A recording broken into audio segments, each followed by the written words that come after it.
بسم اللہ الرحمن الرحیم۔ رسول اللہ صلی اللہ علیہ وآلہ وسلم نے ارشاد فرمایا، جس نے کسی کی زمین میں سے کچھ ناحق لے لیا تو قیامت کے دن اسے 7 زمینوں تک دنسایا جائے گا۔ رسول اللہ صلی اللہ علیہ وآلہ وسلم نے ارشاد فرمایا، جو عورت اس حال میں فوت ہوئی کہ اس کا شوہر اس سے راضی ہو تو وہ ضرور جنت میں داخل ہوگی۔ رسول اللہ صلی اللہ علیہ وآلہ وسلم نے ارشاد فرمایا، بیٹا باپ کا حق ادا نہیں کر سکتا مگر ایک صورت میں کہ باپ کو کسی کا غلام دیکھے پھر خرید کر اس کو آزاد کر دے۔ رسول اللہ صلی اللہ علیہ وآلہ وسلم نے ارشاد فرمایا، بعض اوقات انسان کوئی بات کرتا ہے وہ اس میں کوئی حرج نہیں سمجھتا، لیکن قیامت کے دن اسی ایک کلمہ کے نتیجے میں 70 سال تک جہنم میں لٹکتا رہے گا۔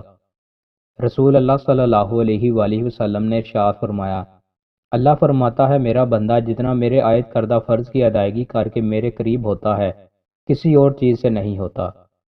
رسول اللہ صلی اللہ علیہ وآلہ وسلم نے ارشاد فرمایا، جب اللہ بندے کو کوئی نعمت دیتا ہے اور بندہ الحمدللہ کہتا ہے تو بندے نے جو شکر ادا کیا وہ ملنے والی نعمت سے افضل ہوتا ہے۔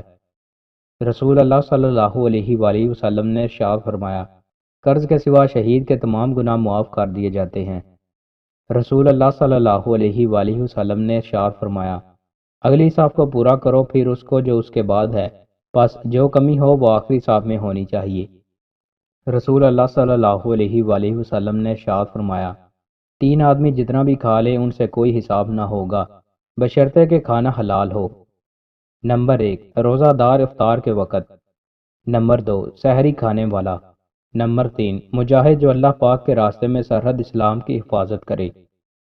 دوستوں، مزید اچھی ویڈیوز کے لیے ہمارے چینل کو سبسکرائب لازمی کریں۔ بہت شکریہ۔